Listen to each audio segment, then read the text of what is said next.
Sound check. 1 2 1 2. Okay.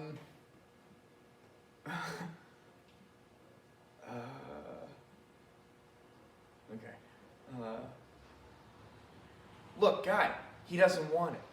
I can handle this, ram of thorn. I don't want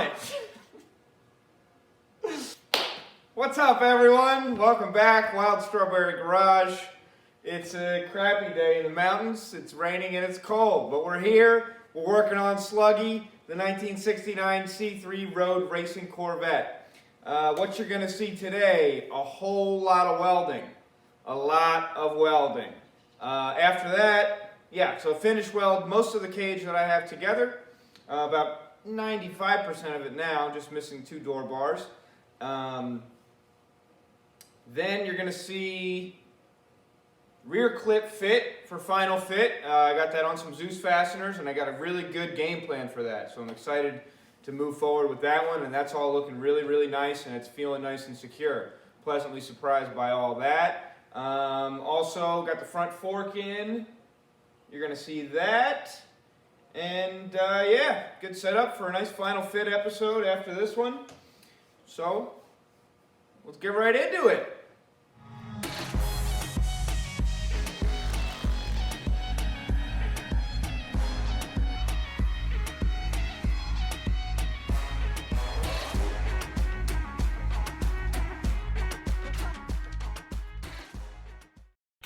All right, back in the garage working on SLUGGIE.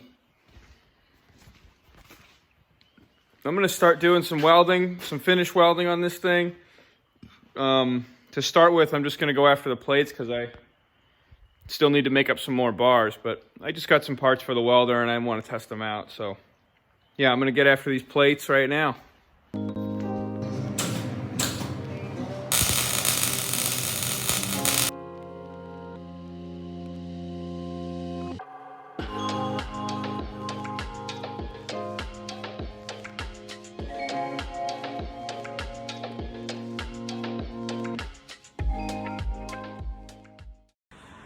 I got new nozzles and tips for the welder, and I just couldn't wait anymore. I'm staring at this big welding project, and well, I got after the plates. I'm getting after the plates right now. So I'm gonna leave the cage tacked. I'm gonna try to leave it tacked until I get these extra door bars and, you know, really have the whole thing in there. But I mean, really, nothing's gonna change from what I got right now. So, but anyway, let me show you this one.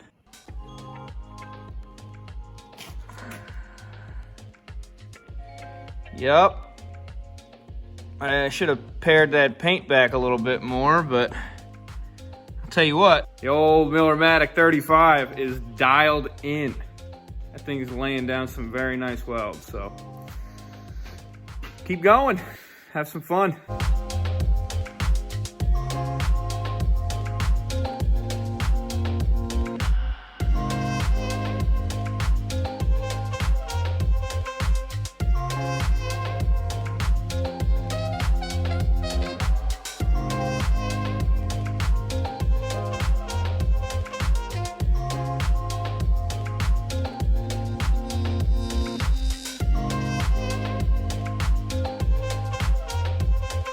Coming out.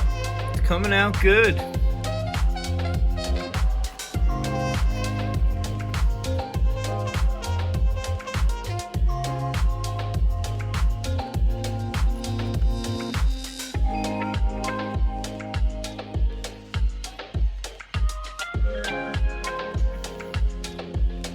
Not bad.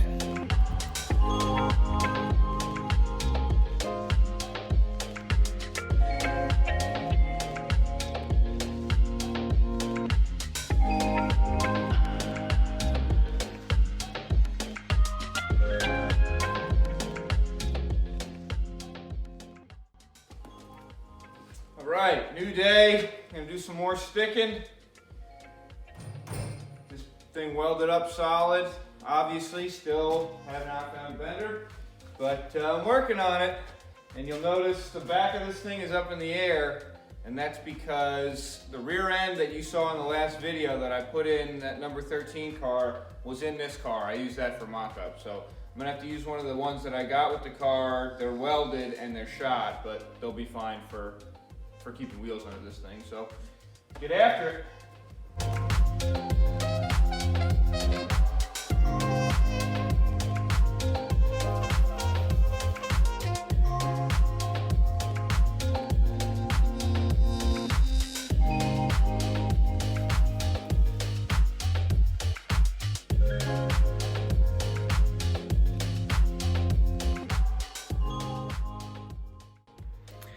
So I got my friend Mike coming over again. He's gonna help me out. He's gonna make a couple support bars for me while I'm doing this welding. And really what I'm gonna have him focus on is making those bars that are gonna triangulate the shocks to the rear bars, to the rear support bars. And that's gonna do a lot. Tying in your suspension whenever you can will do a lot for giving you some structure, some rigidity, you know, help your body roll, and it'll help your rigidity through the turn. So he's gonna make those up for me while I keep welding, and yeah, we're gonna keep moving on this thing. One thing at a time, you know? Just keep sticking it and making good progress. We're making good progress, so let's get after it.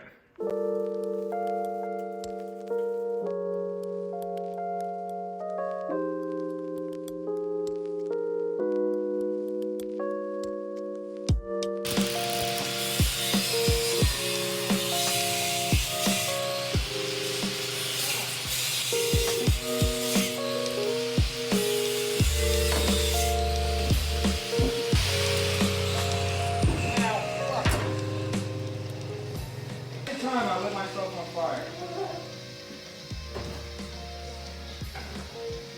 How bad is it? Ooh, that's a good one. Damn it! Come on, I like this sweater.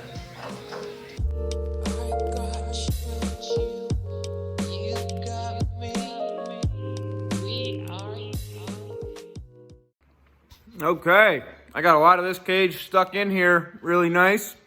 I'm just gonna go through and show you some of my welding. First, it's the machine I'm welding on. It's an old white-faced Miller-Matic 35 from the early 70s. Still has a lot of juice in it.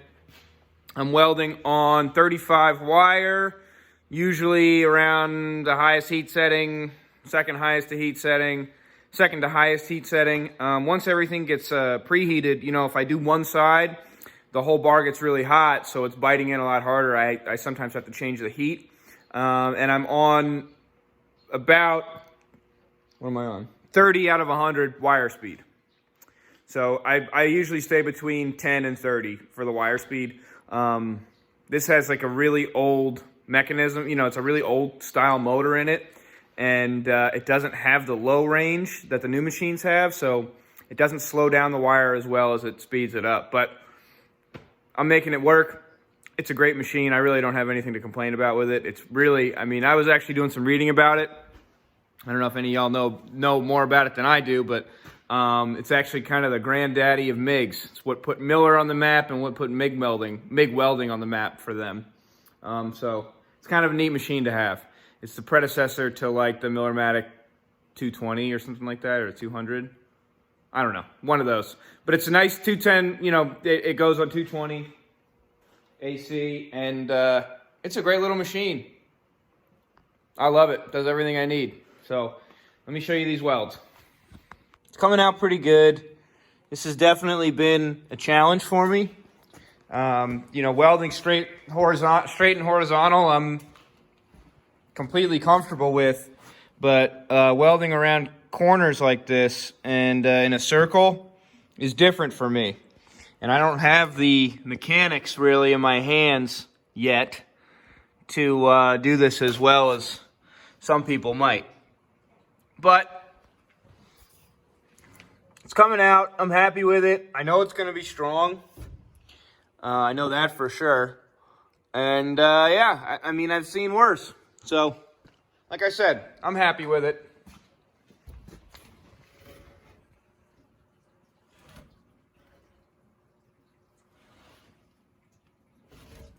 So, like pulling your hand around, you know, doing it in one weld is different. You know, horizontal, you can keep the same plane. You just hold it and hold it and hold it and hold it. With this, you got to move this way you got to move this way while you're doing your U's or your circles or your cursive E's, however you like to weld.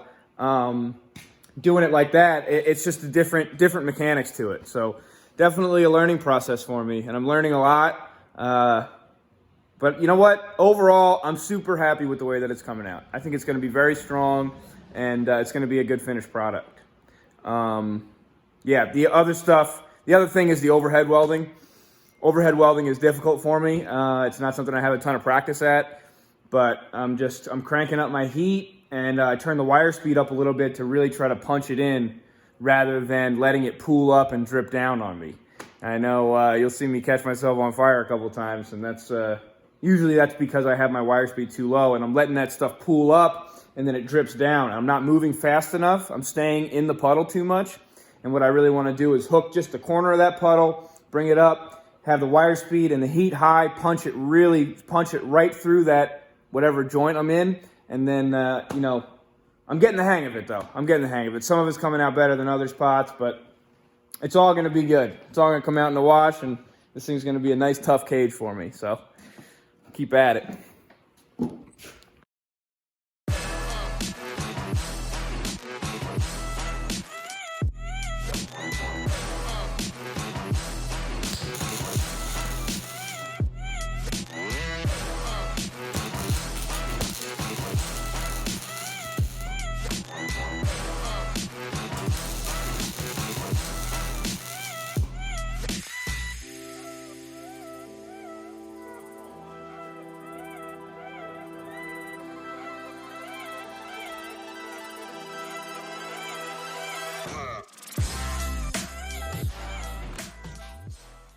All right, time to stick a rear end in this thing. I just need something in there so I can roll this around, get the wheels under it. I took that old one out and put it in number 13. That was actually one of my dad's. That was a good fresh rebuilt 411. So what I have here, I have 2 welded diffs that came with this car that I got from Casey. I'll show you them here in a second. Show you the one here in a second. It's I have a 370 and a 355. So those are 2 longer track, two bigger track rears. So like bigger straightaways. So like Watkins Glen will run 370s. Lime Rock, you need something closer to like 411. Daytona, they would probably be at 355. So, and actually Ken Goodman got in touch with me and said that that 355 that came with this car was a backup that they used at Daytona. Also, side note, he told me they went 228 miles an hour at Daytona with a 355 in it. So that's kind of neat. That I have, it's pretty shot. Spider gears have been welded, and actually, I don't know if you'll be able to see it, but the welds are all broken. So yeah, this is not something I'll be able to use. I'll be able to save this ring gear and then the pinion up here. And those two together are what make it a 370 ratio. And what that means is 1 turn here means 3.7 turns here. So that means you need 3.7 turns at your input to get 1 turn at your wheels. This is where your half shafts bolt up. So, like I said, kind of for an intermediate track, like a Watkins Glen, we would run a 370, and like a Lime Rock, we would run a 411. But anyway, just some little rear end stuff. And then you can see this is a notoriously weak point in these rear ends. This is your stub axle. So your half shaft bolts up to this side goes in on splines into the actual case here and connects into your carrier. And then in there, you can see where it's sticking through is where a little spring clip goes. That little clip, it rides in that groove right there. And it is the weakest point in these rear ends. They break constantly. So, like, I don't know, every once in a while, every time we get a car in at gyms, we'll put it up on the lift.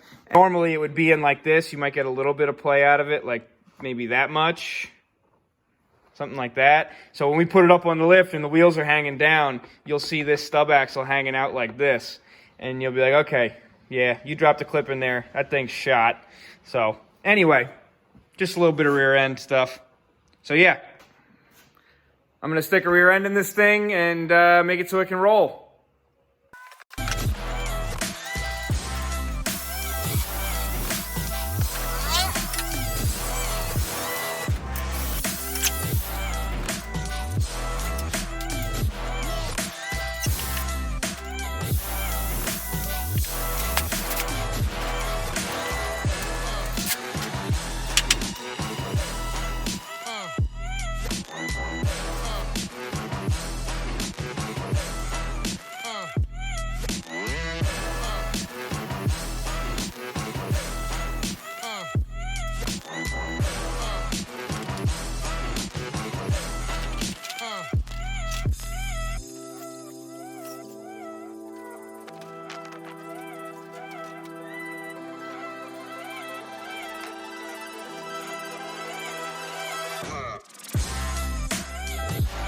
Okay, we're starting body fit here on the back. And as you can see, got that Zeus fastener in there. Oh, yep, I got one down there that you can't see because it's too dark. And yeah, so I got 4 on right now. And they're the ones that were part of that bracketry system that was already on this frame. So part of the original SLUGGIE bracketry. And what I ended up having to do, I took the old springs out and I put my new ones in, the ones that match these Zeus fasteners that I got, because they're a little bit different. These ones are bigger, they needed 1/2-inch holes, and the other ones were 7/16, so everything just had to get hogged out, and I put in the new hardware and new rivets and everything, so it's all solid. And it's holding this back on really nice, surprisingly nice. So that's where I'm at with that.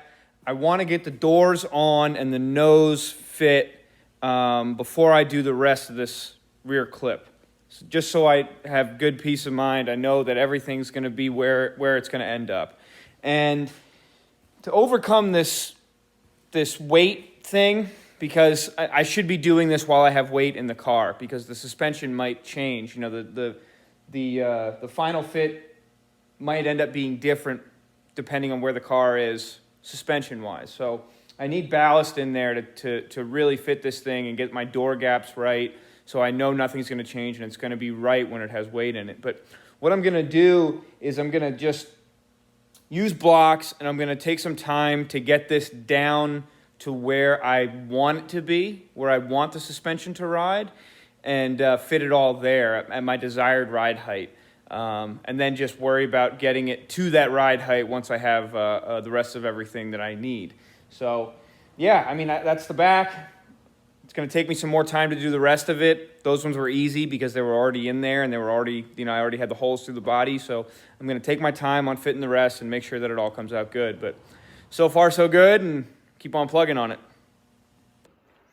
Okay, so I got my front forks bent, and I'm going to start fitting them now. I just they're probably like a 15 degree bend in them, just to kind of follow the frame rail and get me over to my A-pillar support. So they're going to go from the front of the frame to the A-pillar.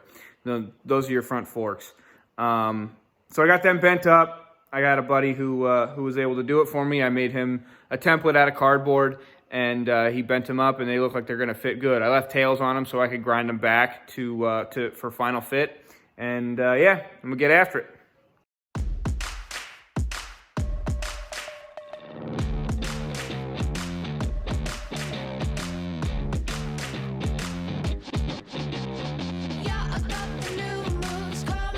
All right, so here's what I've been making.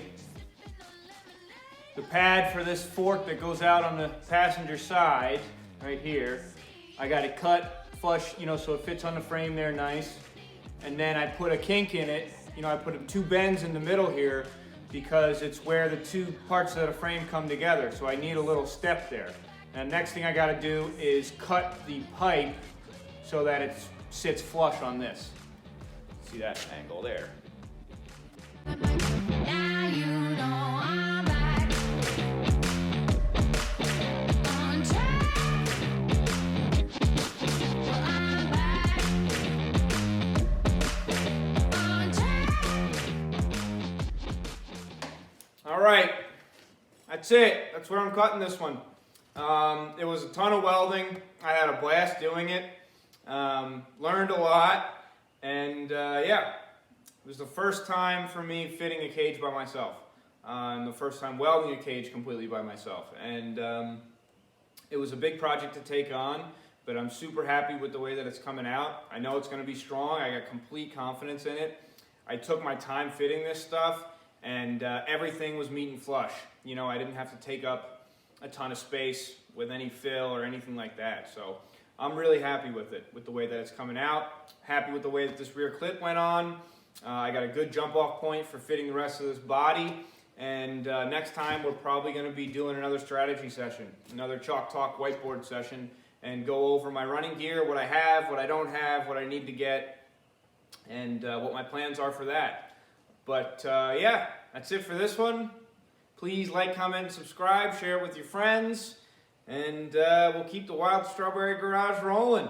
Sluggie's going to be alive in no time at all. I guarantee it. Thanks for watching. Keep checking in.